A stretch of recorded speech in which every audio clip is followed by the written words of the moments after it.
e esse tanto de marca chinesa e carro chinês na rua no Brasil? O que está acontecendo? Será que vai dar bom isso aí? Será que realmente é uma revolução no nosso mercado? Vamos trocar essa ideia aqui nesse vídeo hoje. Bom, o que a gente tem que, primeiro de tudo, é entender o que de fato acontece e o que na verdade é uma narrativa. Que por muitas vezes você vê mais alguns promotores dessas marcas, influencers, trazendo umas narrativas que nem a própria marca quer emplacar. Quer um exemplo? Um Seal, na verdade, concorre com o M3 e custa menos da metade. Bobagem, acho que nem a BYD quer posicionar ele dessa forma. Mas alguns influencers querem dizer, não, ó, me entrega muito mais. Mas vamos trazer o começo dessa história pelo lado bom. E qual seria esse lado bom? Quando tem novos entrantes no mercado, especialmente que vem de forma competitiva, o consumidor passa a ter mais opções, tem alguns nichos que não eram explorados e agora passam a fazer parte do mercado.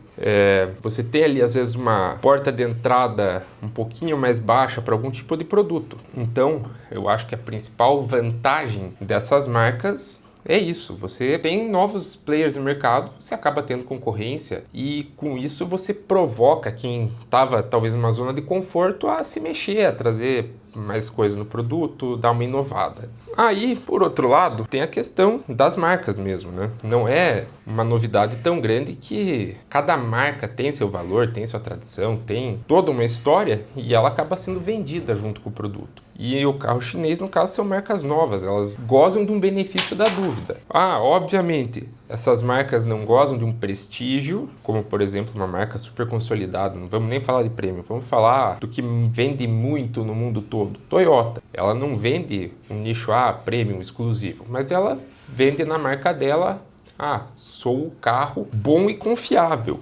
É muito difícil alguém errar comprando um Toyota. O carro vai ser bom, vai ser meio simples, meio chucro? Vai, mas é bom. Então tem esse intangível da Toyota e isso ajuda ela a colocar um preço, às vezes até acima nisso, pensando, é um tanque de guerra, é bom de revenda, não quebra, então você paga mais por isso, se você quiser. No caso da chinesa, não tem isso. É uma marca nova, é um novo entrante. Então, ele goza de um benefício da dúvida. Bom ou não? O tempo dirá. Por exemplo, por que muita gente hoje não e compra um Peugeot, um Citroën, um Land Rover? Porque a marca, dado um histórico longo, tem uma recorrência de problemas. Futuramente vai virando um problema de confiabilidade, que depois vira um problema de revenda. Enfim, quer dizer que o produto novo hoje da Land Rover, ou da Peugeot, ou da Citroën não presta? Eu acho que não, mas dado o histórico, o mercado fica esperto. Então, uma marca que está 2, 3, 4 anos no mercado, ela tem esse benefício da dúvida. Você não sabe se ela vai envelhecer como um Toyota ou como um Peugeot. Como que você descobre isso? É na tua pele, meu amigo. Você não tem o que fazer. Aí tem um outro lado que eu já não vejo nem como neutro ali, com aquele benefício da dúvida, nem como bom. É um lado já meio ruinzinho. Veio muita marca disputando o mesmo lugar no sol. Virou meio que uma bagunça. Então você pega de cara ali, Caoa Chery chegou, ela até se consolidou. Antes ela era Chery, fez ali uma parceria com a Caoa, que é um grupo importador aqui do Brasil. Ela talvez foi a primeira ali a se consolidar nessa linha. Depois chegou BYD, GWM, que até conseguiram criar assim uma consciência, o produto se tornou conhecido. Mas depois começou a vir Jaipu e não sei o que, e GAC, e Omoda, e sei lá, não sei nem quantas dessas marcas estão no país hoje. De tanta bagunça que virou. Então fica difícil de entender se para mim, que sou uma pessoa que trabalho com carro, me interesso no assunto, já é difícil de acompanhar, entender onde que cada uma se posiciona, imagina para o consumidor. Então isso eu acho que é um ponto de bastante atenção, assim, de alguma forma virou meio farra e não vai ter espaço para todo mundo. Aí tem uma outra coisa, que é já do meu gosto pessoal. Primeiro que o chinês não tem tradição com carro. E por que eu digo isso? Cada país tem, de certa forma, uma característica nos seus carros. Então, o americano, o carro dele é geralmente maior, tem motor grande, é espaçoso e mecanicamente mais simples. Então, é um carro eficiente que gera muito, assim, tira muita potência com pouco motor, assim, motorzinho pequeno, forte, ou tem uma suspensão hiper sofisticada, com uma dinâmica incrível, que o carro é leve, bom, não. Mas eles têm aquela personalidade e, assim, na minha opinião, Quem quer, por exemplo, caminhonete e não tem problema de espaço, é americana, acabou. É o que eles sabem fazer.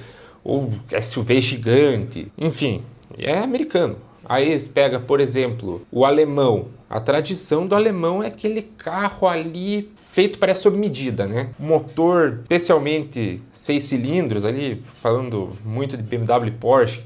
Nossa, motor relativamente pequeno que tira muita potência, aguenta muita surra, suspensão beira a perfeição, até o carrinho mais de entrada é dinamicamente legal, acabamento já é aquele negócio refinado, por muito tempo era um minimalista chique. Enfim, existe essa identidade, por exemplo, no carro alemão. Aí, o carro italiano, aquela outra coisa que é bacana também, o carro que tem meio que personalidade, alma, já não é tão confiável, mas enfim, cada país acaba criando sua identidade. A do chinês, para mim, ainda não é tão clara. O que eu vejo? Eles apostam muito em eletrificação, até porque não existe uma tradição de motor chinês. Não fala não, porque o chinês tem uma baita tradição em motor X cilindros com características assim. Não, chinês, até porque nas outras entradas eram os motorzinhos meio vagabundos, né? Então, eles não têm tradição com motor e para eles criarem isso vai tempo e eu acho que eles não estão vendo que eles têm tempo nessa corrida. Então, para que lado que eles guinaram? Porque o chinês é bom de fazer.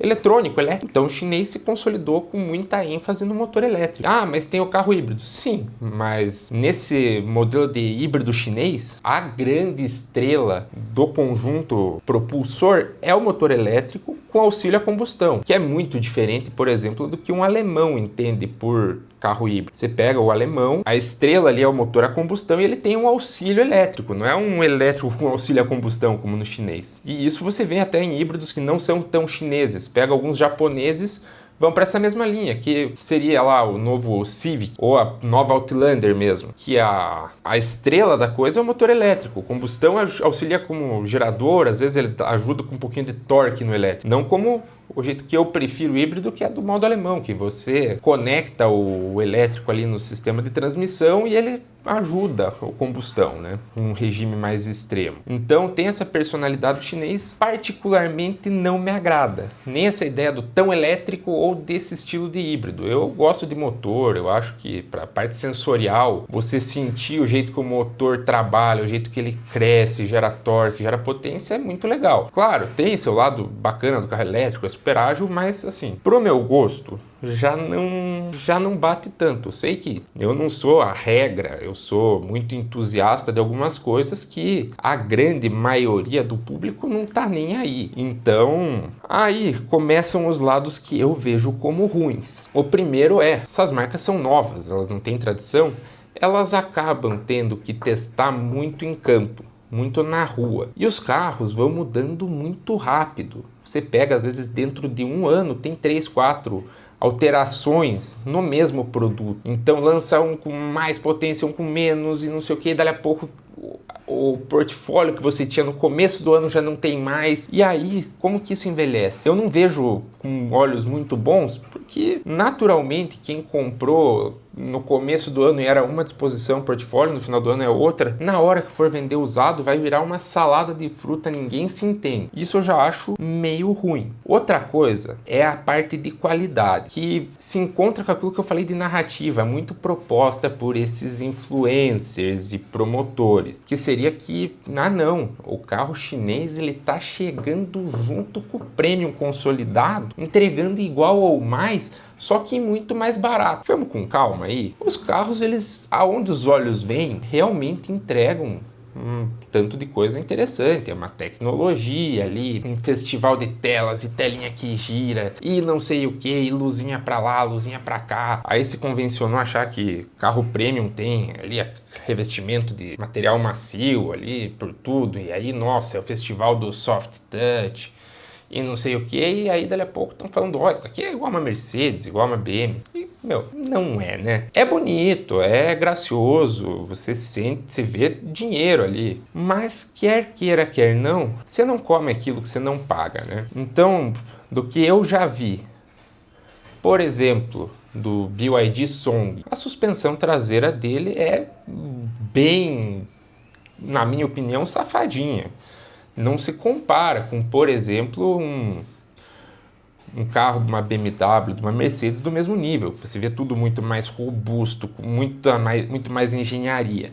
Então ali, se for isso, o que você vê? Eles sacrificam a parte dinâmica para colocar um festival de frufru no interior e você sentir que, nossa, você comprou um baita carro e economizou muito.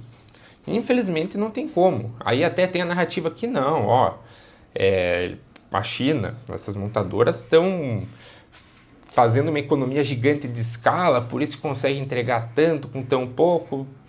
Não dá, eu não consigo ver assim, até porque essa parte de engenharia mesmo é o que encarece. Né? Putz, é super legal ter lá tudo acolchoadinho e tal, mas não é isso que faz um carro ser bom. Fora que tem tudo isso, nossa, couro não é também esse super acabamento premium. Você pega eu não vi nenhum desses chineses que tenha couro. É um couro sintético, vulgo plástico.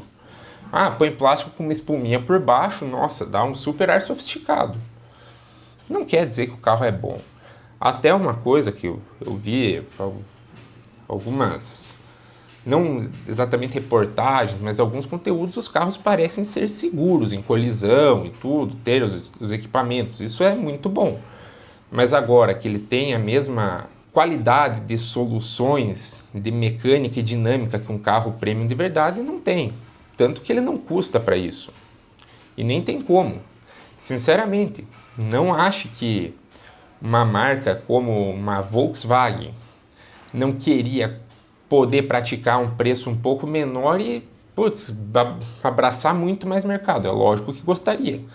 Mas dentro das premissas que ela segue, dos carros terem uma dinâmica boa, terem uma robustez boa, envelhecer bem, não fecha a conta. Óbvio, a montadora também tem sua margem de lucro, tudo, e pode ser que os chineses, nesse momento que eles estão tentando ganhar mercado, estão trabalhando com essa margem aqui, ou às vezes até negativa, pode ser. Mas já se vê esse nível de economia onde os teus olhos não veem. Você vê um farol de LED, não sei de que jeito, vê um monte de tela, um soft não sei o que, e ali embaixo você vê um monte de economia meio porca. Então, eu vejo que o tempo vai dizer se esses carros vão envelhecer bem ou não.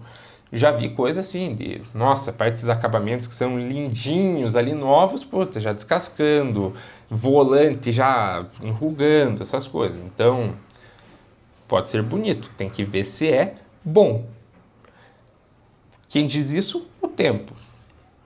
Mas assim, não dá para achar que um chinês desses aí vai competir de pau a pau com o prêmio consolidado. Não vai.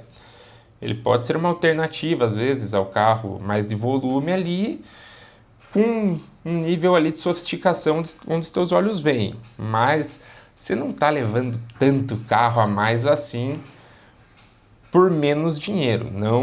Não dá para se iludir. E assim, até um pouco dessa narrativa chinesa nos carros, você vê em uma montadora que tinha uma tradição e hoje segue muito nessa linha, que é a própria Volvo. A Volvo hoje pertence à Geely, que é uma empresa chinesa. E o que você vê na Volvo? Ela tenta dar uma forçada ali na barra da eletrificação. E como que esses Volvos estão envelhecendo, já que eles já estavam, de certa forma, com essa conformação antes desse boom de marca chinesa?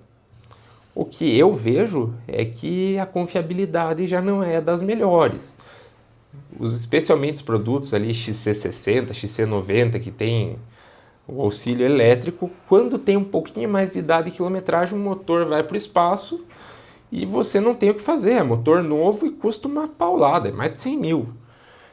Então, se as irmãs, primas, parentes da Volvo hoje forem seguir nessa linha, é muito provável que com mais um pouquinho de tempo você comece a ver umas coisas meio chatas.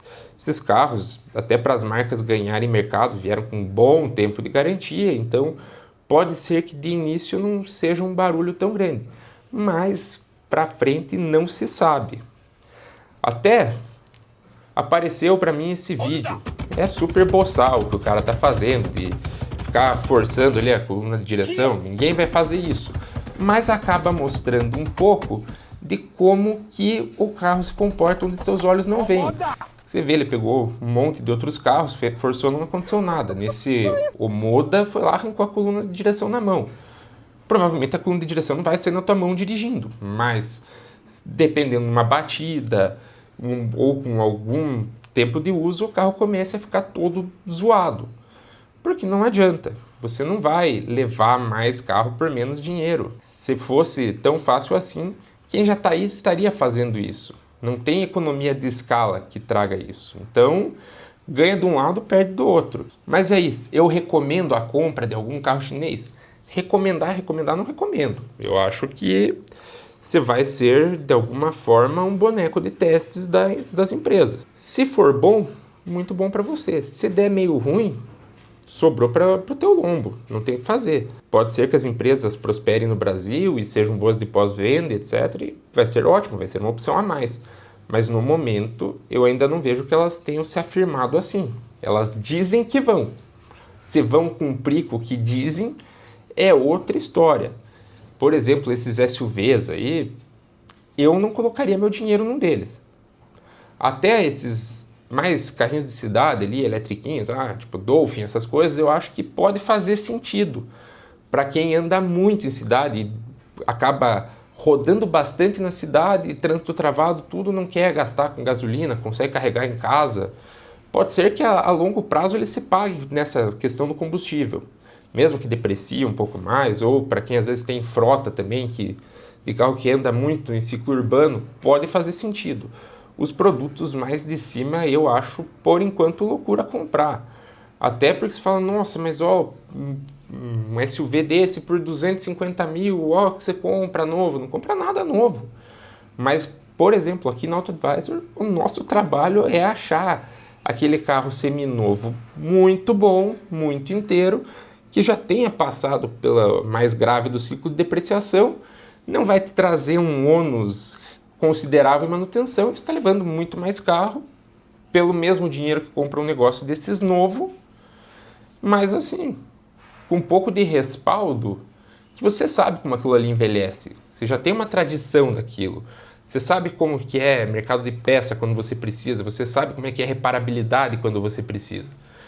Então, talvez no produtinho de entrada ali possa fazer sentido para alguns. Agora, o produto mais alto, eu acho que assim, você achar que só tua mãe fez filho esperto e todo mundo sempre foi burro de comprar o que comprou e o certo é comprar aquilo lá. Eu acho arriscado. Você tem muita vontade? Boa sorte. Eu não ponho minha mão no fogo que no futuro tua experiência vai ser assim. No momento até eu consigo ver ali os Skoda Cherry, algum ou outro modelinho lá da GWM, algum outro BYD tendo um mercadinho ali, até com giro, tá acontecendo. Mas como é que isso vai para frente? Se vai começar a dar problema e vai dar aquele efeito maréia Land Rover no carro, a gente não sabe. Então, eu penso de forma mais ou menos conservadora que é preferível ir onde você sabe como é que tendem a ser as coisas. Não dá para fazer futurologia, dizer que o que estava envelhecendo bem 5, 10 anos atrás vai envelhecer bem nos próximos 5, 10 anos. Mas a tendência, quando você tem um histórico, é saber. Então, por exemplo, meu dinheiro, o dinheiro do meu cliente, eu prefiro colocar onde tudo indica que é mais seguro. Se você não está nem aí, fala, azar, se eu tiver que jogar no lixo depois desse negócio, eu jogo, mas eu quero experimentar, cara, vai lá, se você for feliz assim, é a tua vida, é teu dinheiro. Eu acho que é importante ter cautela, mas se você enxerga dessa forma, bom para você. Se você gostou do vídeo, se inscreva no canal, fique atento para outros vídeos e não esqueça de deixar seu like e se você tiver algum complemento, algum apontamento ou até discordar de tudo que eu falei, sinta-se à vontade para levantar as questões aí nos comentários. Um abraço!